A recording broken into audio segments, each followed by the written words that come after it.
Sir आजकल देखा जा रहा है जैसे other courses like ACCA, CFA, USCMA वगैरह बहुत सारे ऑप्शंस हैं, लेकिन फिर भी आपको लगता है कि CA is still worth it?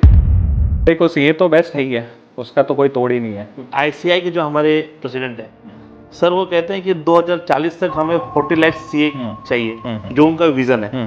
लेकिन जब जॉब प्लेसमेंट की बात आती है, जब हम डाटा देखते हैं जॉब प्लेसमेंट का, CA उस रोल में फिट नहीं हो पा रहे हैं। अगर अपन चाइना में जाए तो चाइना का जो अदर कंट्रीज है वहाँ पे बिजनेस फाउंडर्स वो ज़्यादा है और लेबर्स जो जॉब करने वाले हैं वो कम है। तरफ इंस्टीट्यूट बोलता है हमें कि हमें फ्यूचर रेडी CA चाहिए, लेकिन जब सिलेबस की बात आती है आज भी आप देख रहे हैं जैसे कि इंटर और फाइनल जो सिलेबस है वो आज भी आउटडेटेड है। आपको लगता है सर ये इस पे काम क्यों नहीं हो रहा है?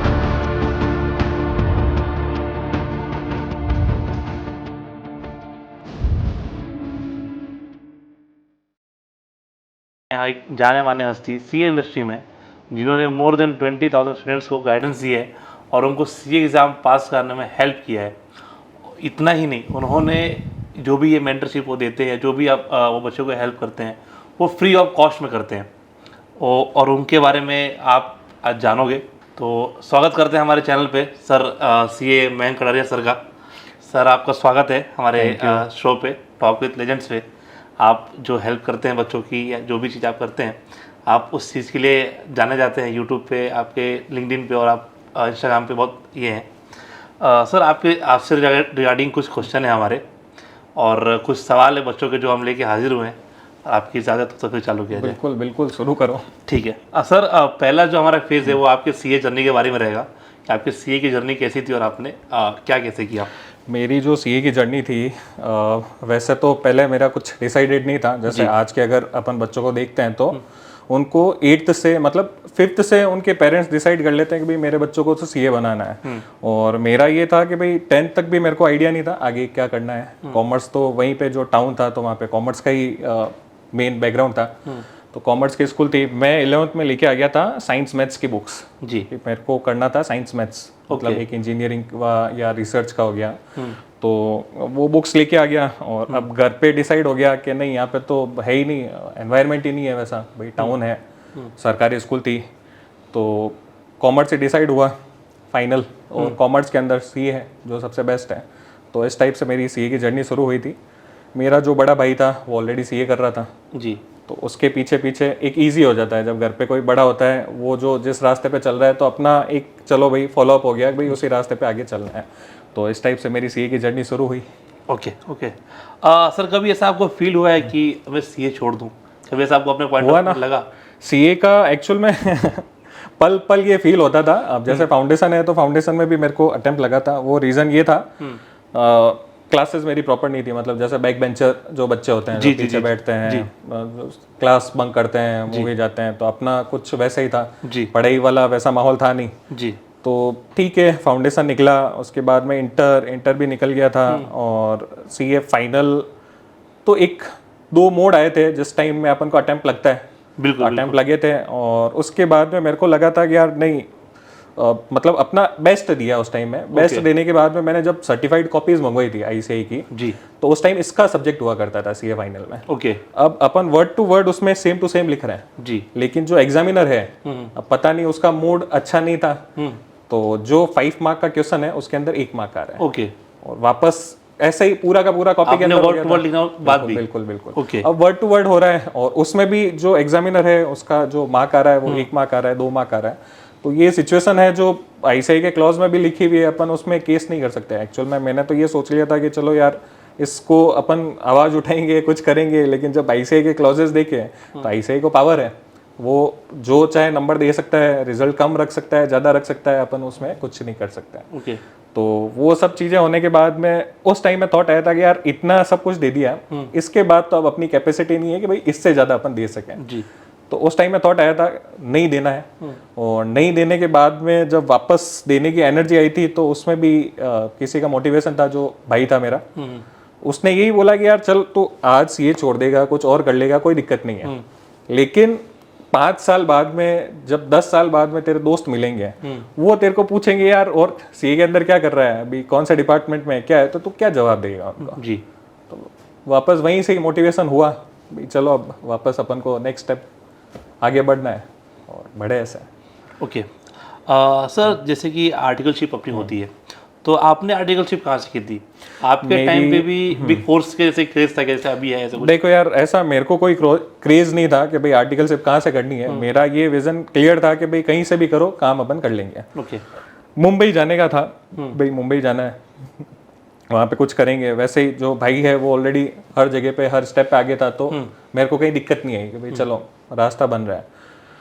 तो पहले तो खुद से ही जस्ट डायल कॉल करके आर्टिकलशिप का पता लगाया। ओके। कोई रेफरेंस नहीं, कुछ नहीं, और वहाँ पे फिर वहाँ से आर्टिकलशिप शुरू हुई। और उसके बाद में जब नेक्स्ट जो था वो मेरा टीपी ओसवाल के अंदर आर्टिकलशिप था, तो वो इंटरनेशनल टैक्सेशन के लिए अच्छी फर्म है जी, और बेस्ट एक्सपीरियंस था।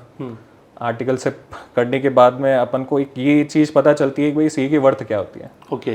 Professionalism, etiquettes, communications, network building, ये सब चीज़ें अपन आर्टिकलशिप से सीखते हैं। ओके। तो वो करने के बाद में अपन को प्रैक्टिकल जो थ्योरेटिकल नॉलेज है पढ़ाई का, जैसे सीए फाइनल में अगर क्लियर करते हैं तो आपकी आर्टिकलशिप अच्छी हो तो आप थ्योरेटिकल रिलेट कर पाओगे। बिल्कुल। अच्छे से रिलेट करोगे, अच्छे से विजुअलाइज करोगे, चीज़ों को समझोगे, प्रैक्टिकलिटी समझ में आएगी, तो अल्टीमेटली वो आपको पढ़ाई में हेल्प करती है।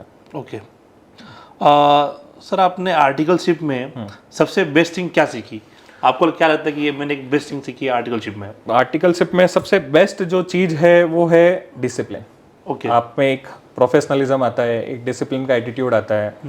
आपको कैसे टाइमिंग पे आपको ऑफिस जाना है, ऑफिस का काम करना है, डिसिप्लिन मेंटेन रखना है, नेटवर्क बिल्डिंग करना है, तो ये सारी की सारी चीज़ें हैं। मेन तो डिसिप्लिन हो गया जी। वो डिसिप्लिन सिखाता है। अगर आप आर्टिकलशिप नहीं कर रहे हो और डमी से अगर आप सीए कर रहे हो तो डिसिप्लिन है ही नहीं आपकी लाइफ में, तो आगे जाके कहीं ना कहीं इम्पैक्ट होगा। ओके। इसी चीज़ से रिलेटेड मेरा क्वेश्चन था कि आजकल देखा जा रहा है कि बहुत सारे जो रैंक होल्डर्स आ रहे हैं वो डमी आर्टिकलशिप कर रहे हैं, तो आपको क्या लगता है ये चीज़ सही है उनके? देखो, अब सही तो नहीं है। अगर आप डमी कर रहे हो तो आगे जाके जो सीए की वर्थ है, जो सीए का मेन प्रैक्टिकल नॉलेज है, वो आर्टिकलशिप में ही सीखने को मिलता है। क्योंकि देखो, जब तक आप सीए नहीं हो, स्टूडेंट हो, आप हर कोई चीज़ आप सीख सकते हो और आपको शर्म भी नहीं आएगी सीखने में जी। लेकिन अब आप सीए बन गए हो, अब आपको सीए का काम भी करना है आगे जाके, और उस टाइम में आप सीखने बैठोगे, एक तो आप सीख भी नहीं पाओगे इजीली, जी। क्योंकि एक वो थोड़ा एटीट्यूड होता है यार, सीए हो, ये चीज़ें है, तो वो सीख भी नहीं पाओगे। तो वो सब चीज़ें तो उसी के टाइम में सीखनी पड़ती है। और अगर डमी करके आप आगे सीए बन जाते हो तो सीए का काम तो आप मुश्किल है, बहुत मुश्किल है कर पाओगे। और अगर आप में है एक जो ईगो साइड में रख के सब चीज़ें सीखना, आप सोचते हो कि भाई आप सीख सकते हो बाद में, तो कर सकते हो, बाकी प्रॉब्लम्स खूब सारी आएगी। ओके। सर, आज जब आप सीए बन चुके हो और आप पीछे मुड़ के देखते हो तो क्या सोचते हो आप कि जो आपके सीए जर्नी के बारे में? देखो यार, इज इट वर्थ इट? लगता है कि आपको वर्थ इट है मेरा ये? जो भी आज मैं हूँ, अगर सीए डिग्री का अगर अपन हटा दें तो कुछ भी नहीं हो। कि जो कुछ भी मेरे को मिला है वो एक सीए डिग्री की वजह से मिला है। अगर सीए प्रीफिक्स नहीं होता तो ना तो बच्चे मेरे को सुनते हैं और न एक सोसाइटी के अंदर एक जो लिसनिंग कैपेसिटी होती है। मैं सीए हूँ तो मैं अपनी आवाज़ रख सकता हूँ। बिल्कुल। तो सीए होने के बाद में आप कुछ भी बोलोगे जो मतलब आपको लगता है यार मजाक है, लेकिन पीपल आपको सीरियसली लेंगे जी। तो बहुत वेटेज लगता है, ऐसा लगता है कि भाई कुछ उखड़ा है जिंदगी में। सर, सीए प्रिपरेशन के दौरान आपको सबसे बड़ा चैलेंज क्या लगा आपको सीए जर्नी में कि ये एक सबसे बड़ा चैलेंज है? भाई सीए जर्नी के अंदर सबसे बड़ा चैलेंजिंग तो यही है, पास करना। सबसे बड़ा चैलेंज तो वही है जो अच्छों को पता है। भाई सीए डिग्री में काफ़ी जनों का ड्रीम होता है, माँ बाप का ड्रीम होता है, उनकी जो जनरेशन है वो सीए नहीं कर पाती है तो वो अपना ड्रीम देखती है कि भाई मेरे बच्चे सीए कर ले, तो वैसा भी होता है। तो सबसे बड़ा चैलेंज तो पास करना है, लेकिन पास होना इतना डिफिकल्ट नहीं है जितना डिफिकल्ट होता है आपका डिसिप्लिन बनाना। अगर आप ऑर्गेनाइज्ड हो, डिसिप्लिन हो, तो मेन तो डिसिप्लिन का ही था भाई। सबसे बड़ा चैलेंज तो यही था डिसिप्लिन का। वो डिसिप्लिन का मेरे में बिल्कुल नहीं था, मतलब डिसिप्लिन तो मैं बिल्कुल ही नहीं था। अगर कोई बोल दे कि ये टाइम पे ये चीज करनी है ऑर्गेनाइज वे में, तो वो मैं नहीं कर पाता था। क्लास होती थी तो क्लास में 3 घंटे की क्लास होती थी तो मेरा जो अटेंशन स्पान होता था वो हाफ आवर का होता था। ओके। उसके बाद में मेरे को ऐसा लगता था सब चीजें ऊपर से जा रही है तो क्लास तो मेरी हुई नहीं थी, मतलब ये समझ लो। तो सब चीजें मैंने सेल्फ स्टडी की थी। ओके। तो सेल्फ स्टडी की थी तो मेन डिसिप्लिन का है सबसे बड़ा चैलेंज। अगर आप डिसिप्लिन हो तो सीए ईजी है। ओके। सर, कोई ऐसा सब्जेक्ट जिससे आपको डर लगता हो कि ये डुबा देगा?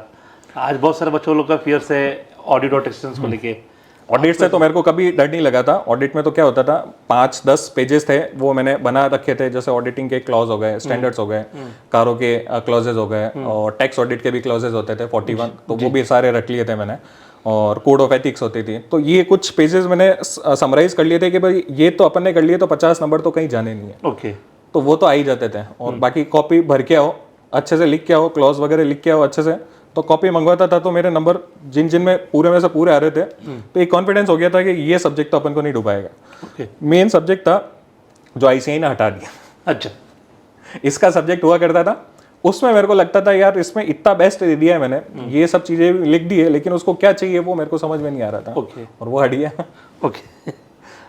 सर जैसे आप अब बता रहे हो अपनी जर्नी के बारे में, तो क्या आपने जो CA का जर्नी है वो आपने फर्स्ट अटेम्प्ट में क्लियर कर लिया, या आपने भी फेलियर को फेस किया अपने लाइफ में? भाई CA फर्स्ट अटेम्प्ट में क्लियर करना इजी है, मुश्किल नहीं है। और इजी कैसे है, अगर आप डिसिप्लिन हो, होमवर्क अगर बराबर कर रहे हो, राइटिंग स्पीड मतलब प्रैक्टिस आप अच्छे से कर रहे हो, क्योंकि मेन लिखने का है खेल।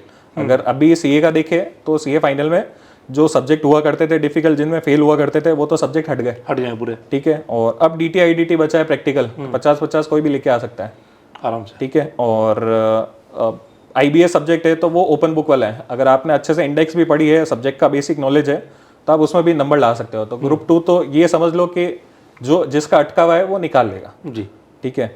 और ग्रुप 1 है तो उसमें FR और SFM ये 2 प्रैक्टिकल सब्जेक्ट हैं, और ये भी अगर अच्छे से आप प्रैक्टिस कर रहे हो तो SFM में तो नंबर आएंगे 70+ आ ही जाते हैं, FR में भी 70+ आ रहे हैं। ऑडिट में ICAI है जो इस बार नंबर दे रहे हैं, जैसे FR में 70 आ रहे हैं, SFM में 70 आ रहे हैं, ऑडिट में 30-35। जी, बच्चों के एग्जाम्सन एक ऑडिट की वजह से वो फेल हो रहे हैं जी, तो मेन तो अभी जो CA का है इतना डिफिकल्ट नहीं रहा है। CA फाउंडेशन में रिजल्ट वो कंट्रोल रख रहे हैं, लेकिन एक जमाने में 2%, 3%, 5%, 8% रहता था, अब 15, 20, 30% रह रहा है जी। तो CA is no more difficult. इस बात पे भी हम लोग आएंगे आगे, इस पे क्वेश्चन हमारे हैं। सर जब आपका रिजल्ट आया था तो सबसे पहली चीज़ आपने क्या की थी? मैं न्यूट्रल था भाई, क्योंकि रिजल्ट था, उससे पहले मेरे अटेम्प्ट भी लगे थे और मेरे को बिलीव नहीं था कि मैं पास होऊंगा। बस एक चीज़ की होप थी कि भाई एक ग्रुप निकल जाए तो आगे CA में कंटिन्यू करूंगा, क्योंकि मेहनत की थी मैंने, वो उस अटेम्प्ट से पहले की थी जब मेरे 180 मार्क्स आए थे। ओके, एक्चुअल हार्डवर्क मेरा उस टाइम में था, पूरा जो मेरा 100% मैं बेस्ट दे सकता था वो दिया, मॉड्यूल के सारे क्वेश्चंस प्रैक्टिस किए थे, मटेरियल देखा था, सब चीज़ें हुई। अब CA का रिजल्ट आ गया तो रिजल्ट के टाइम में मैं तो ये सोच रहा था यार एक ग्रुप अगर हो गया जी तो आगे CA कंटिन्यू करनी है। और एक ग्रुप की जगह पे शॉकिंगली रिजल्ट दोनों ग्रुप निकल गए थे और CA बन गया था। तो डाइजेस्ट नहीं हुआ काफ़ी टाइम तक तो मेरे को तो वो चीज़ तो अभी भी मेरे को ऐसा लग रहा है यार मैं CA बन गया हूँ। ओके, ये चीज़ है। ओके। सर आपके लिए इंस्पिरेशन कौन है? मेरा इंस्पिरेशन हर कोई मतलब हर कोई इंस्पिरेशन का तो काम करता ही है, मतलब किसी न किसी से सीखने का मिलता है। मेन रोल तो मेरे भाई का ही रहा हर जगह पे, क्योंकि वो हर जगह पे रास्ते खोल देता, तो उससे मेरे को समझ में आ जाता कि चलो इस साइड में अपन को ऐसे चलना है। पढ़ने का भी अब जो पैटर्न था उसका 20 दिन आता, 20 दिन में पढ़ता, एक ग्रुप निकाल लेता। ओके, मतलब ऐसा था उसका। तो हर जगह पे वो हो गया। फिर मम्मी है तो उनका भी रोल अच्छा था, क्योंकि उन्होंने बहुत सारे सेक्रीफाइस देखे थे लाइफ में, तो उनको देख के हिम्मत मिल जाती कि यार ये जब इतना काम कर रही है, क्योंकि वो टीचर भी है, घर का भी संभालती है, सब चीज़ें हैंडल करती है, तो उनको देख के हमेशा हिम्मत मिलती रहती थी। फिर जो मेरी नानी है उनकी कहानियाँ मैंने बहुत सुनी थी। ओके, तो वो हर जगह जगह पे मेरे को मतलब जो भी लगता है कि यार ये चीज़ गलत है, तो उनकी कहानियाँ हर जगह पे काम आती, तो वो मेरे को इंस्पायर करती कि मेरे को आगे कैसे बढ़ना है, क्या चीज़ करनी है और क्या चीज़ नहीं करनी है। तो हर किसी का रोल है लाइफ में। ओके। सर आप आज के पेरेंट्स को क्या एडवाइस देना चाहोगे?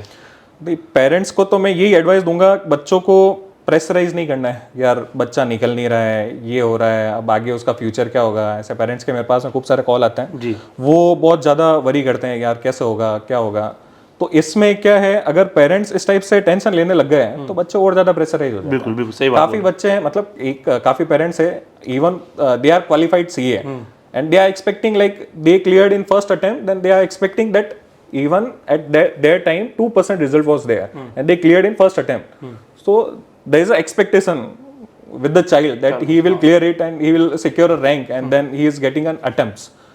So प्रेशराइज नहीं करना है बच्चों को छोड़ दो उनके हाल में। हर एक का अलग अलग सिस्टम होता है और सीए के अंदर ये जरूरी नहीं होता है कि वो बच्चा सही करके आए और उसके बाद में भी पास हो जाए, कि रिजल्ट है और रिजल्ट में जो भी सीए फाउंडेशन क्लियर कर रहा है, इंटर क्लियर कर रहा है, that means they are intelligent, they have the capability to understand the basics. अब फाइनल में उसके अटेम्प्ट लग रहे हैं तो इसका ये मतलब नहीं है कि भाई वो बच्चा कमजोर है या पढ़ने में उसने एफर्ट नहीं मारा, एफर्ट मारे हैं, लेकिन जो आईसीआई का रिजल्ट है उसको रिजल्ट को एक पैटर्न में उनको रखना है। अगर नहीं रखेगा तो रिजल्ट चला जाएगा 50-60%, आईसीआई की वैल्यू डाउन हो जाएगी। अटेम्प्ट लग रहा है, इट्स ओके, उसको बस यही है कि भाई कोई दिक्कत नहीं है, आराम से जब भी तेरे को करना है, जैसा भी करना है, उसको फ्री छोड़ दो आप। सर ये हमारा फेज 2 है जिसमें हम स्टूडेंट्स के डाउट जो डिस्कस करेंगे। सर आजकल देखा जा रहा है जैसे other courses like ACCA, CFA, USCMA वगैरह बहुत सारे ऑप्शंस हैं, लेकिन फिर भी आपको लगता है कि CA is still worth it, या आपको लगता है कि देखो ACCA, USCA में ये सब चीजें, देखो CA तो बेस्ट है ही है, उसका तो कोई तोड़ ही नहीं है, क्योंकि जो चीज इजीली मिल जाती है उसकी वैल्यू इतनी नहीं होती है जितनी जो चीज थोड़ा एफर्ट मार के मिलेगी। ओके सीए है तो एक कॉमर्स के अंदर एक सीए तो बचा है जो सबसे मुश्किल से मिलता है, मतलब न तो कोई रिजर्वेशन है, न कोई फीस है लाखों में, बिल्कुल आप मतलब स्कॉलरशिप से भी आप इसको फ्री में कर सकते हो जी, और क्लासेस है तो वो फ्री में आईसीआई प्रोवाइड कर रहा है जी। कुछ नहीं है, अगर आप में टैलेंट है तो आप इस डिग्री को ले सकते हो, अदरवाइज आपके पास में पैसा है तो आप करो, यूएससीए में करो, ACCA करो, एज ए बैकअप कर लो। तो इनकी फीस अच्छी है, रिजल्ट 50% है, लेकिन आपको सेटिस्फेक्शन नहीं मिलेगा जो ये डिग्री आपको देती है। ओके सर आपको क्या लगता है आज के टाइम पे जो स्टूडेंट्स पासिंग परसेंटेज है, अभी आप जो देख रहे होंगे जो पासिंग परसेंटेज अभी आ रहा है फाइनल्स का और इंटर का 10 to 50% का आ रहा है, लेकिन उसमें से जो जॉब अपॉर्चुनिटीज मिल रही है वो उसके आधे भी नहीं है, तो ये सर आपको क्या लगता है ये सीरियस इशू नहीं है करके? नहीं है, सीरियस इश्यू तो नहीं है ये बिल्कुल भी, क्योंकि देखो जो सीए का आप नॉलेज गेन कर रहे हो, इवन एक चैप्टर ROC फाइलिंग हो गया या टैक्स का ट्रांसफर प्राइसिंग का हो गया, तो एक एक जो सीए का जो चैप्टर है ना उसके अंदर एक बड़ी प्रैक्टिस होती है। अगर ट्रांसफर प्राइसिंग का आपने चैप्टर अच्छे से कर लिया तो ट्रांसफर प्राइसिंग की एक पूरी की पूरी प्रैक्टिस होती है। ROC वाला कंपनी का आपने नॉलेज ले लिया तो उसका एक पूरा का पूरा एक काम होता है।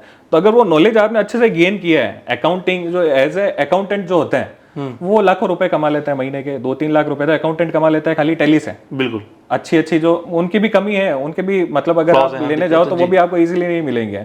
तो काम तो भर भर के हैं, अब आपको जॉब भी करनी है किसी के अंडर में और आपको खुद का एक सेटअप बनाना है तो पैसे तो खूब है हर जगह पे। तो ये तो आप नहीं बोल सकते कि भाई सीए ज्यादा बन गए तो जॉब उनको नहीं मिलेगी। They are job providers not job seekers. Okay ठीक सर, मेरा नेक्स्ट क्वेश्चन इसी से है कि आईसीआई के जो हमारे प्रेसिडेंट है सर वो कहते हैं कि 2040 तक हमें 40 लाख सीए चाहिए जो उनका विजन है, ठीक है, लेकिन जब जॉब प्लेसमेंट की बात आती है, जब हम डाटा देखते हैं जॉब प्लेसमेंट का, वहां पे आप देख रहे हैं जो भी जॉब है या जो भी चीजें सीए उस रोल में फिट नहीं हो पा रहे हैं। देखो यार आपको क्या लगता है, क्या फिर उसी जॉब के ऊपर आ गए हो। अगर अपन चाइना में जाए तो चाइना का जो अदर कंट्रीज है वहां पे बिजनेस फाउंडर्स वो ज्यादा है और लेबर्स जो जॉब करने वाले हैं वो कम है। अगर इंडिया में अगर अपन देखें तो कंपनीज तो बहुत कम है और 2040 तक तो इंडिया का जो विजन है वो ये है कि हर कोई एक अपना एक सेटअप बनाए, चाइना को पीछे छोड़े, सारी की सारी मैन्युफैक्चरिंग बिजनेस ओनर्स, सब बिजनेस ओनर्स, मतलब वो आपको ओनर बनाना चाहते हैं और आप एम्प्लॉय बनने की रेस में लगे हुए हो। क्यों ना आप खुद का एक स्टार्टअप खोल रहे हो, स्टार्टअप के लिए आपको गवर्नमेंट सपोर्ट कर रही है, मतलब आपका टैक्स फ्री कर रही है 3 साल के लिए, इतना अच्छा सपोर्ट मिल रहा है, सब्सिडी मिल रही है आपको, फिर भी आपको लग रहा है कि नहीं हमें तो जॉब के अंदर घुसना है, तो थोड़ा आपको मेंटेलिटी चेंज करना पड़ेगा इसमें। ओके सर, उसी से रिलेटेड मेरा एक नेक्स्ट क्वेश्चन भी है कि जो हाई परसेंटेज की बात चल रही है जॉब की, ठीक है, हाई परसेंटेज में तो पास कर दे रहे हैं लेकिन जॉब अपॉर्चुनिटी ही नहीं क्रिएट कर रहे हैं। जैसे आप जॉब अपॉर्चुनिटीज कब क्रिएट करेंगे, जब आप एक सेटअप बनाओगे। आपने सेटअप बनाया, जैसे अभी काफी सारे स्टार्टअप्स हो रहे हैं जो सीए हैं, क्वालिफाइड सीए हैं, वही उन स्टार्टअप्स को आगे बढ़ा रहे हैं, बिजनेस आगे बढ़ा रहे हैं। जब वो खुद ही अगर बिजनेस के अंदर इन्वॉल्व हो जाएंगे तो वो खुद जॉब क्रिएट करेंगे ना। तो आप सीए बन गए हो, अगर आप बिजनेस अच्छा सेटअप कर रहे हो तो जॉब आप तो खुद ही क्रिएट कर रहे हो। और अगर बिजनेस रहेंगे ही नहीं, जैसे एआई आर्टिफिशियल इंटेलिजेंस आ गया है, तो आप सोच रहे हो कि भाई आर्टिफिशियल इंटेलिजेंस आ गया है, सब काम तो वही कर रहा है, तो फिर आपका काम का क्या बचेगा? आपका काम आपको, मतलब यू आर एन ऑडिटर, मतलब कहाँ गलतियां हो रही है, फाइनेंशियल लूप होल्स कहाँ पे है, कैसे किसी को ट्रेस करना है, गवर्नमेंट को रेवेन्यू कैसे पहुंचाना है, वो सब आपका काम है, मेन रियल काम। जी। चार्टर्ड अकाउंटेंट यही होता है। फाइनेंशियल्स के अंदर कुछ भी प्रॉब्लम्स होती है तो वो प्रॉब्लम्स का अल्टीमेट सॉल्यूशन आप निकालोगे। जी। तो आर्टिफिशियल इंटेलिजेंस को आप सीखोगे, उसको अडॉप्ट करोगे, उसकी हेल्प से आप बड़े बड़े बिजनेस में जो फ्रॉड्स हो रहे हैं उनको पकड़ोगे, गवर्नमेंट को रेवेन्यू प्रोवाइड करोगे। एक कंट्री का जो विजन है, आप मतलब खुद को अलग आदमी न रख के एक military person, economic military person आप उसको ट्रीट कर सकते हो। मतलब एक देश को आप सर्व कर रहे हो आगे बढ़ने के लिए। अगर उस विजन के साथ में आप काम करोगे तो ये जॉब वगैरह ये सब चीजें आपको छोटी लगेगी। सर आपको नहीं लगता कि इसके वजह से जो सीए डिग्री की वैल्यू कम होती जा रही है? अगर आप जो चीज़ मैं आपसे बोला, आप जो चीज़ डिस्कस कर रहे हैं हम लोग अभी, तो जो चीज़ आपने बोला कि जॉब्स ऐसे हैं चाहे अपॉर्चुनिटीज में नहीं मिल रही है, सीए आएंगे तो वो जॉब क्रिएट करेंगे। देखो आप जो बोल रहे हो जिस डायरेक्शन में सीए की डिग्री की वैल्यू लेस होनी है, तो देखो लेस तो नहीं होना है। अगर सीए जैसे अडॉप्ट कर रहा है अभी, अगर आप करंट जो सिलेबस देखोगे, ओपन बुक का सिलेबस है, आर्टिफिशियल इंटेलिजेंस वो अपन अडॉप्ट कर रहे हैं, एआई के कोर्सेज हो रहे हैं, एफएफडी के हो रहे हैं, डीसा के कोर्सेज हो रहे हैं। तो सीए का जो कोर्स है ना, ऐसा नहीं है कि आप सीए बन गए तो अब और कुछ नहीं करना है आपको, वो कंटिन्यूस लर्निंग है। उसमें सीपीआर्स की रिक्वायरमेंट होती है, वो मिनिमम आपको फुलफिल करनी होती है। सर्टिफिकेशन कोर्स होते हैं, वो आर्ट्स होते हैं, तो वो सब कंप्लाई करते करते आपको तो अपडेटेड होना ही है। अपग्रेड होते रहोगे तो वैल्यू इसकी कभी डाउन होनी ही नहीं है। ओके सर, एक तरफ इंस्टीट्यूट बोलता है हमें कि हमें फ्यूचर रेडी सीए चाहिए, लेकिन जब सिलेबस की बात आती है आज भी, आप देख रहे हैं जैसे कि इंटर और फाइनल का जो सिलेबस है वो आज भी आउटडेटेड है। आपको लगता है कि सर ये इस पे काम क्यों नहीं हो रहा है? इंस्टीट्यूट काम तो हो ही रहा है। अगर अभी अपन देखें तो बच्चे एक्चुअल में इसमें अपनी गलती बोल सकते हैं अपन। अपनी गलती ये है, आपको जो लगता है आउटडेटेड है आप उसका लेटर बनाओ। जो भी बच्चों को आपको लग रहा है कि भाई ये बच्चों को ये सारी की सारी प्रॉब्लम्स हो रही है, एक साथ इंस्टीट्यूट को मेल करो। मेल तो कोई कर नहीं रहा है, कोई नहीं करेगा, ठीक है। और आप ऐसे बोल रहे हो कि ये आउटडेटेड है, तो फिर इसमें इंस्टीट्यूट की कहाँ गलती है? इसमें तो अपनी गलती है। भाई अपन को अगर लगता है कि भाई ये चीजें आउटडेटेड है, जैसे हालसे रोहन का जो आप बोल रहे हो कहीं पे भी ऐसा है, तो जो भी करिकुलम रखा हुआ है, हिस्ट्री भी अपन को पता होनी चाहिए, तभी जाके अपन फ्यूचर का पता लगाएंगे। तो ऐसा कभी हुआ है कि चेंज हुआ है करके? कभी हुआ है? बिल्कुल हो रहा है ना, चेंज हो गया। अभी जो बच्चे बोल रहे थे कि नहीं हमें फाइनल के अंदर तो कॉस्टिंग की कहाँ जरूरत है, ऑलरेडी कॉस्ट अकाउंटेंट है, इंस्टीट्यूट ने उसको एमसीक्यू के अंदर स्पॉम के अंदर रखा है कि भाई आप चलो इसके अंदर एक बेसिक नॉलेज ले लो, इसको पास कर लो। ओके। और लॉ है तो लॉ में वो ऑलरेडी बोला है कि भाई इंटर के अंदर हम नॉलेज ले रहे हैं, फाइनल के अंदर कहाँ जरूरत है, तो लॉ को भी स्पॉम के अंदर ऐड किया है। ओके। तो ऑलरेडी जो भी सजेशंस दे रहे हैं इंस्टीट्यूट उसको अडॉप्ट कर रही है और उसका रिजल्ट दे रही है। तो आप दोनों तरफ इंस्टीट्यूट को नहीं बोल सकते हैं कि ये चीज ऐसे नहीं हो रही, ये चीज हो तो रही है, और जो अपन को बेस्ट चाहिए, मतलब इससे बेस्ट मेरे को नहीं लगता कुछ हो सकता है। ओके सर, मैं नेक्स्ट क्वेश्चन आपसे ये है, सर आपको क्या लगता है जो स्टूडेंट्स 1 मार्क्स से फेल होते हैं, जो इंस्टीट्यूट 1 मार्क्स से बच्चों को देखो 1 नंबर से तो इंस्टीट्यूट ने आज तक किसी को फेल नहीं किया है। और जो बोलता है मैं बता रहा हूँ, जो 39 आए हैं उसमें हो सकता है उसका 39 की वजह से वो फेल नहीं हुआ है, उसके दूसरे सब्जेक्ट में भी नंबर कम आए होंगे या 59 आ गया होगा। तो अगर उनकी कॉपीज मंगवाते हैं ना अपन, तो अपन देखते हैं उसके ऑलरेडी 7-8 ग्रेस नंबर मिले हुए होते हैं। ओके। तो ये स्टूडेंट्स का काफी था। एक स्टूडेंट्स की मैंने मार्कशीट देखी थी, मेरे को लगा यार ये तो 3 नंबर से फेल हो गया, ऐसा नहीं होना चाहिए। तो मैंने इंस्टीट्यूट पे आगे बात की, उन्होंने सब कुछ वो निकाला, डेटा निकाला, फिर पता चला वो एडिटेड मार्कशीट थी।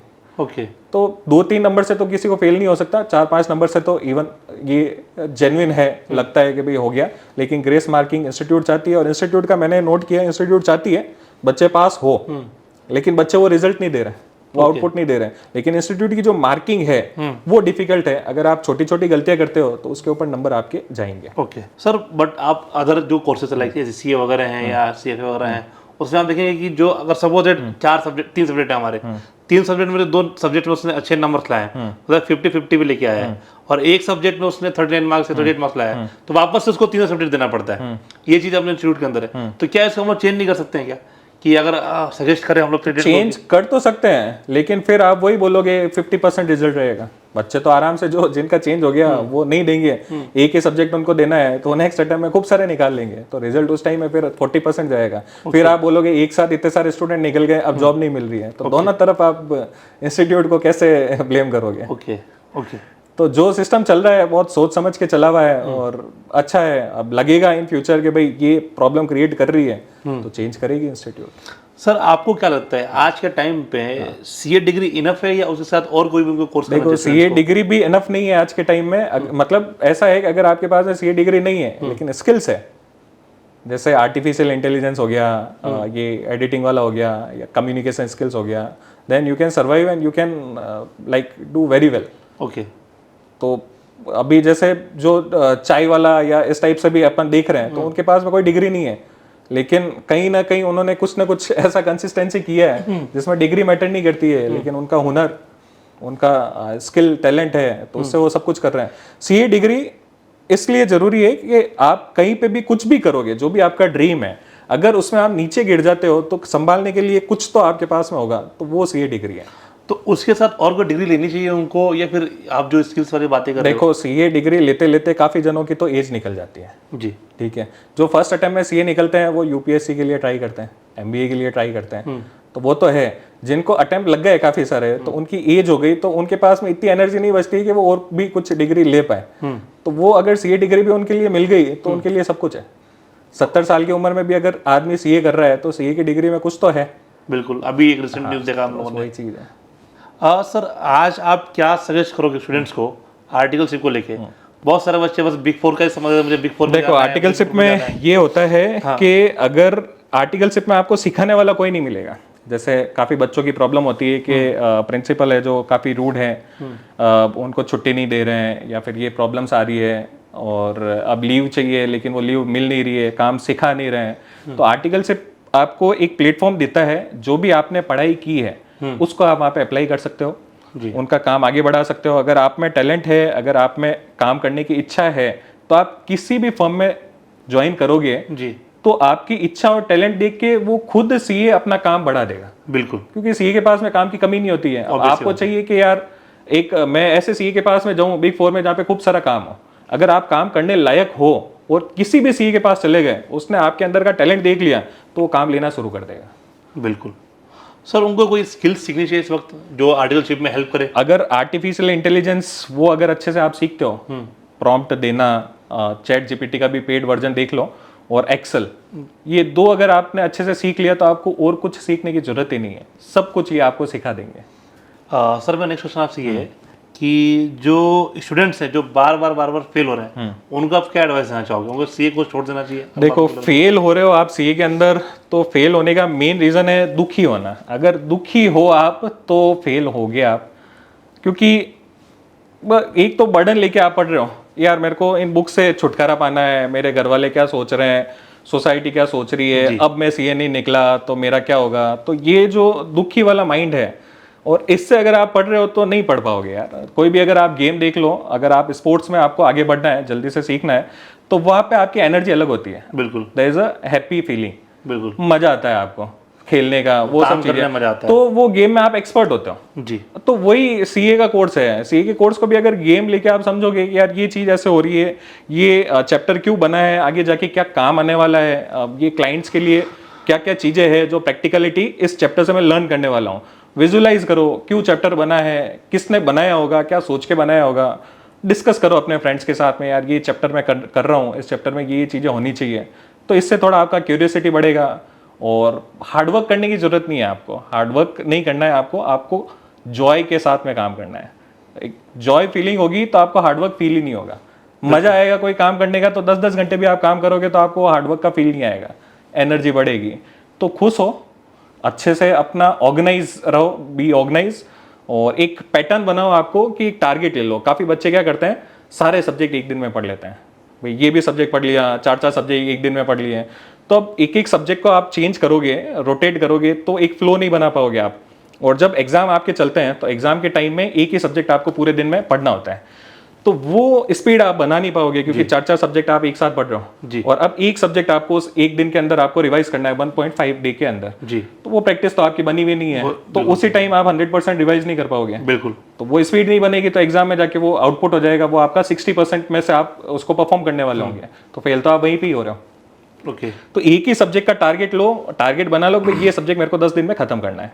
2 सब्जेक्ट आप ले सकते हो, भाई एक सब्जेक्ट से बोर हो गए तो दूसरा सब्जेक्ट आप रट्टा मारो, ऑडिटिंग का थ्योरेटिकल सब्जेक्ट ले लो, 1-2 घंटे उसको रट्टा मारने में टाइम निकाल लो।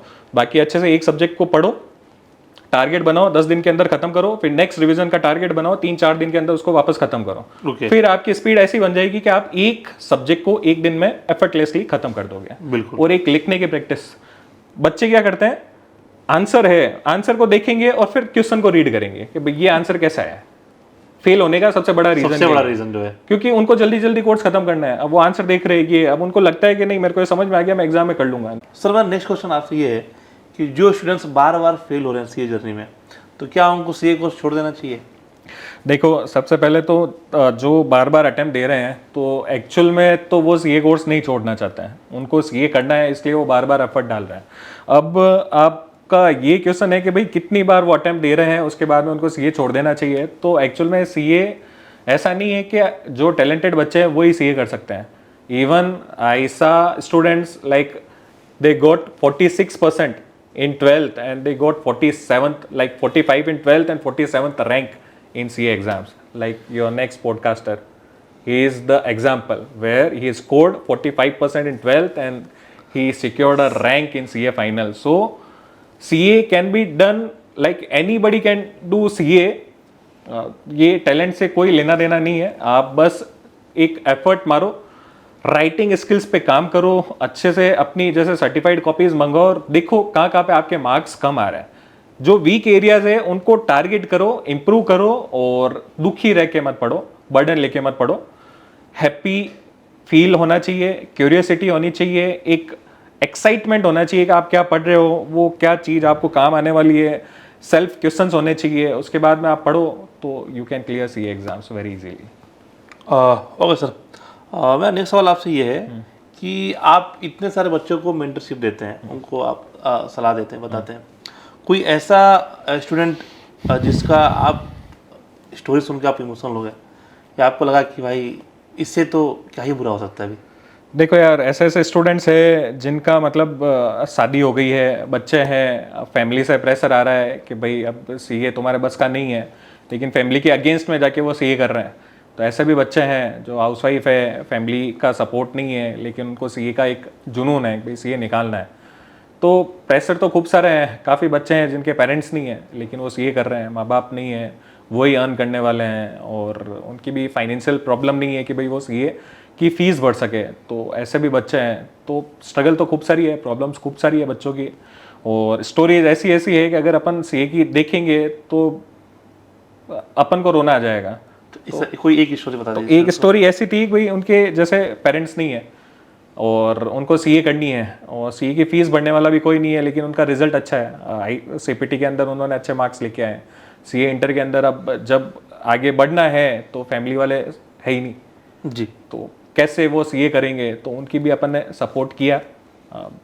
वो सब ठीक जी, सस्पेंस ही है, भाई नहीं बताते अपन, लेकिन है, कर रहे हैं, ऐसे स्ट्रगल भी है। और जो मैरिड है उनके बच्चे भी है और फैमिली से सपोर्ट नहीं है कि नहीं, वो नहीं चाहते कि भाई आप सीए बनो, आप तो घर का काम करो, लेकिन उनका एक जुनून है कि नहीं मेरे को खुद का कुछ करना है, इंडिपेंडेंट बनना है, तो सीए कर रहे हैं वो। तो प्रॉब्लम्स तो है। और आज भी मैंने कॉल किया तो उसमें एक है, मतलब वो डाइवोर्स्ड है और सीए का मतलब एफर्ट खूब मारा, सर्वाइकल का प्रॉब्लम हो गया और अपना 100% दे रही है, लेकिन एग्ज़ाम है वो भी पूरा अटेम्प्ट नहीं कर पा रही है इतने एफर्ट्स करने के बाद में। और जब रिजल्ट आया तो 10 मार्क्स से एग्रीगेट में रही। तो स्टोरीज तो खूब सारी है। और एक और स्टोरी थी जिसमें मैंने देखा, जो पीडब्ल्यू का एक वीडियो था, मतलब उन्होंने, उनका स्टूडेंट होगा, तो उनके फादर स्टेप फादर थे, उनको पढ़ाने वाला कोई नहीं था, तो उनसे घर से भागे वो जी, और फिर उन्होंने स्वीपर की जॉब की, घर घर पे झाड़ू पोछा करना, वो सब चीज़ें। और जॉब तो उनको काम कुछ और करना था, सिस्टम चलाना आता है उनको, टैली का काम आता था, अकाउंटिंग का आता था, लेकिन वो काम नहीं मिला। फिर 2-3 जगह और जॉब की और जॉब करने के बाद में सीए के अंदर टॉप लेके आए, मतलब रैंक लेके आ गए। तो ये भी है। और एक स्टोरी और थी जो ऐसी है कि कहीं जा रहे थे, उनका कार का एक्सीडेंट हो गया और जो उनकी मदर थी वो एक्सीडेंट में चली गई, उनकी जो बॉडी थी वो पूरी पैरालाइज्ड हो गई और उसके बाद में उन्होंने सीए क्लियर किया फर्स्ट अटेम्प्ट में। तो स्टोरीज तो ऐसी ऐसी है कि अगर अपन चाहे, जुनून है अपन में, तो अपन निकाल सकते हैं। बिल्कुल बिल्कुल। बहुत सारे लोग मुझसे पूछते रहते हैं हमेशा, तो आप देख सकते हो सर, आपके सामने सर इतने सारे स्टोरी आपको बता रहे हैं। आप देखिए सुनिए। इवन ब्लाइंड स्टूडेंट्स है, उन्होंने भी सीए क्लियर किया है, उनको कुछ नहीं दिखता है, मतलब विजन उनका बिल्कुल नहीं के बराबर है, 1 या 2% उनका विजन होगा, तो वो भी स्टूडेंट रहे हुए हैं मेरे, उन्होंने भी सीए क्लियर किया है। तो बिल्कुल बिल्कुल बहुत सारे एग्जाम्पल है जहाँ पे अपन को लगता है कि इम्पॉसिबल है, लेकिन उन्होंने पॉसिबल किया है, करके दिखाया। और ये एक मैंने पॉडकास्ट शूट भी किया है, मैं मेरे यूट्यूब चैनल पे मैं पिन भी कर दूंगा, मैंने देखा है वो, उनका आपने देखा ही रहेगा।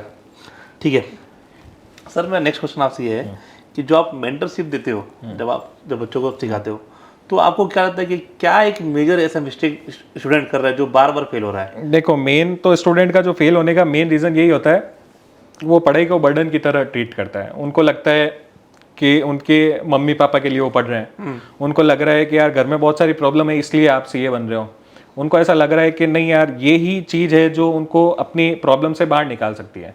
वो सीए करने के लिए सीए नहीं कर रहे हैं। जैसे आप कोई स्पोर्ट्स क्रिकेट खेलते हो तो आप ऐसे नहीं खेल रहे हो मम्मी पापा के लिए क्रिकेट खेल रहे हो, या कि उनको कुछ करना है कुछ देना है इसलिए आप क्रिकेट खेल रहे हो। आप क्रिकेट खेल रहे हो, आपको अच्छा लगता है, वो उसमें आपको जॉय फील होता है, सही बात। तो आप उसमें एक अच्छे बेस्ट प्लेयर बनते हो। उसमें आप बर्डन नहीं लेते हो कि नहीं यार अगर मैं इसमें अच्छा नहीं खेला तो मेरे मम्मी पापा क्या सोचेंगे, उनके लिए मेरे को इसमें बेस्ट बनना जरूरी है। ये सब चीज़ें आप साइड में रखते हो, अपना जुनून देते हो, उसको प्यार करते हो, तो आप उसमें 10 घंटे 12 घंटे इवन 20 घंटे भी आप उस पर दे सकते हो, आप थकोगे नहीं, क्योंकि दैट इज योर लव।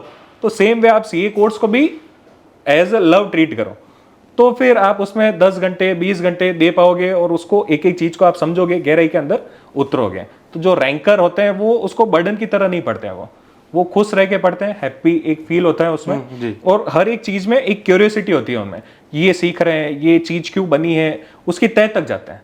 बिल्कुल। और तब वो AR1 लेके आता है। बिल्कुल। वो डीप जाना वो बर्डन से नहीं हो सकता है, उसके लिए आपको एक एक्साइटमेंट एक क्यूरियोसिटी होनी जरूरी है। बिल्कुल बिल्कुल बिल्कुल सही बात की आपने। सर जो अपना नेक्स्ट क्वेश्चन ये है कि आज इतनी फैसिलिटीज़ है हमारे पास, जब आप पढ़ाई कर रहे होंगे उस टाइम पे शायद इतनी फैसिलिटीज़ नहीं होंगी, ना फोन होते होंगे ना एक्सेस इज ऑलवेज हार्मफुल, अति सर्वदा वर्ज्यते, एक कहावत भी है। तो जो भी है, अगर बैलेंस आप तरीके से रहोगे, जो भी आपको मतलब ज़्यादा नॉलेज नहीं चाहिए, बहुत सारे नोट्स आपको मिल जाएंगे। टेलीग्राम में आप कुछ भी सर्च करोगे तो सारे ऑथर्स के आपको नोट्स मिल रहे हैं, बिल्कुल सारा कंटेंट मिल रहा है। अगर यूट्यूब पे आप सर्च करोगे तो भर भर के आपको वीडियोस मिल रहे हैं, फिर भी आप पास नहीं हो रहे हो। रीज़न क्या है? वही चीज़, वही किसी एक पे रिलाई करो, एक मटेरियल बना लो और कट ऑफ कर लो डिस्ट्रैक्शन से। क्योंकि जो AR6 लेके आया था, उससे मेरा इंटरेक्शन हुआ था, तो उसने सीए इंटर के अंदर AR8 लेके आया वो, या 6 लेके आया, still I am not clear, लेकिन वो रैंक लेके आया अपनी 4-5 महीने की सेल्फ स्टडी से। उसने सिर्फ बुक्स पढ़ी, वीडियोस, न तो कोई वीडियो देखे यूट्यूब पे और न कोई मतलब जो फ्री के लेक्चर्स होते हैं, न कंसेप्ट क्लैरिटी कहीं से लिए, सिर्फ ICAI की सेल्फ स्टडी। तो ICAI का जो मटेरियल है, काफ़ी बच्चे तो खोल के देखते ही नहीं है, इतना अच्छे से कंपाइल किया हुआ है, एक एक पेज एक एक चीज एक एक एग्जाम्पल के साथ में क्लियर की हुई है। तो अगर आप जैसे हनुमान चालीसा पढ़ते हैं या फिर जो भी रिलीजन की बुक होती है, बाइबल हो गया या जो भी अलग से कुरान हो गया, अगर उसकी तरह आप जो ICAI के मॉड्यूल है उनको पढ़ोगे तो आपकी सारे डाउट्स क्लियर हो जाएंगे, सारी क्लैरिटी आ जाएगी, और आप में एक खुद का एक एनालिटिकल स्किल डेवलप होगा जो आपको क्लियर कराएगा सीए। ओके सर, आपके हिसाब से क्या लगता है इस वक्त, इस पॉइंट ऑफ व्यू में नंबर ऑफ अटेम्प्ट्स मैटर करते हैं कैसे जर्नी में? देखो यार, नंबर ऑफ अटेम्प्ट्स मैटर तब करते हैं जब आपको जॉब के लिए अप्लाई करना है। जैसे कैंपस प्लेसमेंट में जाते हैं तो कैंपस प्लेसमेंट में, अब जैसे मेरी कंपनी है, मैंने कैंपस प्लेसमेंट के लिए अंदर डाली है कि मेरे को सीए हायर करना है, तो मैं ये ट्राई करूंगा कि जो फ्रेशर्स है, जो कम एज के हैं, जो जिन्होंने जल्दी सीए क्लियर किया है, तो वो एनर्जेटिक होते हैं। तो मैं ये चाहूंगा कि यार मेरी कंपनी के अंदर वैसे पर्सन है जो एनर्जेटिक हो, जल्दी जल्दी सीए क्लियर किया हुआ हो, तो मेरा काम स्पीड से होगा, तो मैं तो वही बेनिफिट देखूंगा। तो वो चीजें तो हर कोई देखेगा, एक्सपेक्ट करेगा कि भाई आप अगर जल्दी सीए बन रहे हो तो आपको प्रायोरिटी मिलेगी। अगर मल्टीपल अटेम्प्ट हो रहे हैं लेकिन आप में एक्सपीरियंस है, जैसे आपको सैलरी की ग्रीड नहीं है, आप तो बस जहाँ पे भी है आपको बस काम करना है, तो कहीं पे भी काम करने के बाद में जब एक्सपीरियंस आपके अंदर काउंट हो जाएगा तो फिर नंबर ऑफ अटेम्प्ट मैटर नहीं करते हैं। ओके सर, एज जैसे आपने अभी बताया हम लोगों को कि आप रैंक होल्डर से बात करते रहते हैं और बहुत सारे बच्चों को मेंटरशिप भी देते हैं, एक आपको एक बड़ा डिफरेंस क्या लगता है रैंक होल्डर्स में? देखो कोई डिफरेंस नहीं है अभी। अगर जैसे काफी एग्जांपल देख सकते हैं जिसमें 12th में उनके बहुत कम मार्क्स आए हुए हैं, लेकिन उन्होंने सीए भी किया है और उसके बाद में यूपीएससी भी क्लियर किया हुआ है। ओके। तो अगर यूपीएससी क्लियर कर सकते हैं तो रैंक जो आती है ना, इवन रैंकर को भी नहीं पता होता है कि उनकी रैंक आने वाली है। जैसे एक और रैंकर है जिसका AR1 आया है, लेकिन उसने उससे पहले 4-5 अटेम्प्ट दे चुके हैं। ओके जब 4-5 अटेम्प्ट देने के बाद में भी आपकी AR1 आ रही है, तो दैट मीन्स नॉर्मल पर्सन और रैंकर कोई डिफरेंस नहीं है। बस डिफरेंस है तो आपके माइंडसेट में और आपकी स्टडी के अप्रोच में। अगर वो आपने चेंज कर ली तो next ranker can be you. तो खुद को कम मत समझो, ठीक है, मेहनत करो, मेहनत सबसे इम्पोर्टेंट चीज़ है, सर का इतना ही कहना है। सर ऐसे 5 सॉलिड टिप्स बताइए जो हर सीए स्टूडेंट्स को फॉलो करना चाहिए टू क्लियर देयर सीए। देखो, सबसे पहला टिप तो ये है, खुश रहो, दुखी मत रहो। और दूसरा, डिसिप्लिन। आपका ऑर्गेनाइज होना चाहिए। आपका कल का दिन कैसा होना चाहिए वो आपकी आज की रात को डिसाइड होना चाहिए कि मेरे को कल क्या टारगेट लेना है। बिल्कुल। और एक परसिवरेंस, मतलब कोई भी चीज हासिल करनी है तो चाहे कुछ भी हो, आपको वो चीज हासिल करनी है, उसके पीछे पड़ जाओ जो भी हो। और बाकी तो आपका जो माइंडसेट है वो मैटर करता है, आप चीज़ों को कैसे देखते हो। अगर फेल भी हो रहे हो तो उसमें भी आपको दुख नहीं होना चाहिए, आपको ये होना चाहिए कि यार मैं और बेटर बनने की ट्राई कर रहा हूँ। बिल्कुल। अगर फेल हो रहे हो तो आपको ये पता चलेगा यार चलो मैं और बेटर बन रहा हूँ अभी, तो बाद में मैं अपनी जो जंप लगाऊंगा वो बाकियों से बड़ी होगी। बिल्कुल बिल्कुल। सर आपको क्या लगता है कि आज की जनरेशन में, जो हमारी जनरेशन है, उसमें क्या दिक्कत है, आपको क्या लगता है? देखो यार, जनरेशन में दिक्कत ये है कि उनको ओवरनाइट सक्सेस चाहिए। मेन दिक्कत तो यही है कि उनको सारी की सारी चीज़ें एक साथ जल्दी जल्दी चाहिए। और एक कहावत है, धीरे धीरे रे बना, धीरे सब कुछ होए। कबीरदास जी का नहीं, तो है शायद से। आप फोन देखो। सींचे 100 घड़ा ऋतु आए फल होए, माली सींचे 100 घड़ा ऋतु आए फल होए। धीमे धीमे रे बना, धीमे सब कुछ होए, माली सींचे 100 घड़ा ऋतु आए फल होए। तो ये है कि आप जो भी काम करोगे धीरे धीरे करो, जब जिसका सही टाइम आएगा उस टाइम में आपको उसका रिजल्ट मिलेगा। आप सोच रहे हो आज बीज डाला है आपने, आज ही आपको आम का फल है वो मिल जाए, तो वो पॉसिबल नहीं है। हर चीज़ का एक टाइमिंग होता है, एक प्रोसेस होती है, वो प्रोसेस फॉलो करने के लिए आपको हार्डवर्क करना ही पड़ेगा। There is no shortcut to success. Okay sir, final words जो अभी एग्जाम्स होने वाले हैं 25-26 में, और आप स्टूडेंट्स को क्या कहना चाहोगे कि जो आप एक गोल्डन पीस ऑफ एडवाइस देना चाहो जो स्टूडेंट्स एग्जाम से अपेयर होने वाले हैं 25-26 में? देखो, फाइनल वर्ड्स तो यही है, आप जो भी एग्ज़ाम दे रहे हो एक सेल्फ डाउट नहीं होना चाहिए आप में, यार मैं होऊंगा या नहीं होऊंगा। जिस टाइम आपके अंदर डाउट आ गया ये चीज़ मैं कर पाऊंगा या नहीं कर पाऊंगा, बिलीव मी आप नहीं कर पाओगे। अगर आप में डाउट नहीं है तो आप इवन जो चीज़ दूसरों के लिए इम्पॉसिबल है वो आप चीज़ पॉसिबल कर सकते हो। तो एक कॉन्फिडेंस होना चाहिए आप में, और बाकी सारी चीज़ें ऑटोमेटिकली जब आप चलना शुरू करोगे तो अपने आप रास्ता बनना शुरू हो जाएगा। तो आप चलते जाओ, आपको लगता है इम्पॉसिबल है, आप पास नहीं हो पाओगे, फिर भी आप चलते जाओ, जो भी एफर्ट डाल सकते हो एफर्ट डालो। क्या पता जो चीज़ें आपने पढ़ी एग्जाम में वही आ गई और आपने सी क्लियर कर लिया। तो नथिंग इज इम्पॉसिबल, बस चलते रहो, अपनी होप डाउन मत करो, सेल्फ डाउट मत लेके आओ। ओके सर, ये हमारा लास्ट फेज है। इस फेज का नाम रखा है हमने सवाल पे पवाल। तो कुछ क्वेश्चंस जो फनी है आपसे पूछने के लिए। अगर आप सीए नहीं होते तो क्या कर रहे होते? मैं अगर सीए नहीं होता तो जैसे मम्मी का स्कूल है तो हो सकता है मैं वहाँ पे स्कूल में कुछ ना कुछ कर रहा होता, बच्चों को पढ़ा ही रहा होता। क्योंकि जो टीचिंग है, जो गाइडेंस है, वो चीज़ें तो खून के अंदर है। तो यही चीज़ें मैं कर रहा होता।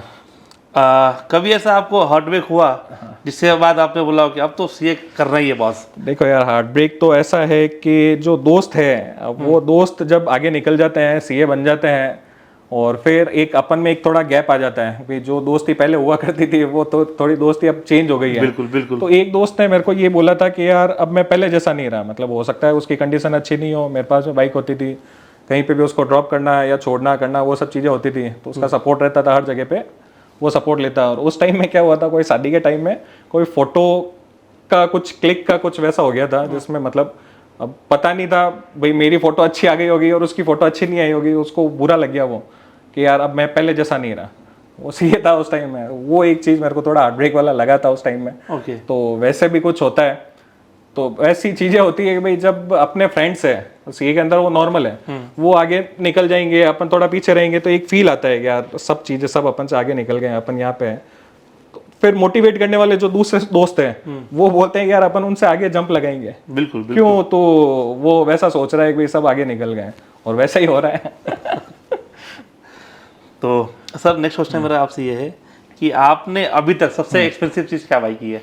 एक्सपेंसिव चीज़ तो ऐसा है कि भाई सीए बनने के बाद में ही मैंने घर बाई किया था। जो भी है, कार है, जो मैकबुक है, गैजेट्स है, तो वो सारे के सारे वो सब चीज़ें सीए बनने के बाद में ही हुई है। तो घर बोल सकते हैं भाई। नहीं, घर जरूरी है, रोटी कपड़ा मकान जरूरी बेसिक चीज़ है। और ये भी इंस्पिरेशन मेरे को मेरे अंकल से मिला था, क्योंकि एक बार ऐसे ही बात हो रही थी, वो भी सीए थे। तो उन्होंने बोला था कि भाई कुछ भी हो, अपना ही घोंसला सबसे पहले बनाना। चिड़िया अपना घोंसला पहले बनाती है, तो उस पर तू ध्यान रखना। बिल्कुल वही चीज़ हुई है। ओके सर, एक ऐसी कोई मूवी बताइए जो हर एक सीए स्टूडेंट को देखनी चाहिए। एक शशांक रिडेम्पशन मूवी है। वो मूवी है परसिवरेंस की। मतलब कैसे आप अगर कुछ सोच लो या ठान लो तो आप उसको कर सकते हो। तो वो मूवी देख के ही आपको पता चलेगा वो क्यों इतनी स्पेशल है। जरूर देखना और मुझे बताना कमेंट में, ठीक है। सर अभी तो हम लोग अपने लास्ट फेज में पहुंच गए हैं। जैसे हमारा नियम है, जो भी हमारे शो पे गेस्ट आते हैं उनसे हम 2 शब्द शायरी के और 2 शब्द गाने के हम लोग सुनते हैं। तो 2 शब्द शायरी का जो आपके बहुत दिल के करीब हो, जो स्टूडेंट्स को आप बोलना चाहें। रख हौसला, वो मंजर भी आएगा, प्यासे के पास चल के समुंदर भी आएगा। वाह वाह, क्या बात थक कर ना बैठ ए मंजिल के मुसाफिर, तुझे मंजिल भी मिलेगी और मिलने का मजा भी आएगा। है, वाह क्या बात है। और जाने से पहले सर कुछ सब लाइंस गाने के आप गा सके तो। 2 लाइनें उस टाइम में गाते थे सी के टाइम में। हम किस गली जा रहे हैं, अपना कोई ठिकाना नहीं, अपना कोई ठिकाना नहीं। ठीक है, thank you so much sir, आप हमारे शो पे आए और आपने अपना कीमती वक्त हमको दिया। प्लीज़ से टू सब्सक्राइब आवर चैनल। इनके चैनल को सब्सक्राइब कर देना। और इस वीडियो को ज़्यादा से ज़्यादा शेयर करना, ताकि अच्छे राइट स्टूडेंट के पास में पहुंच जाए और वो सीए क्लियर कर लें। Okay, thank you so much sir, thank you so much for coming our show.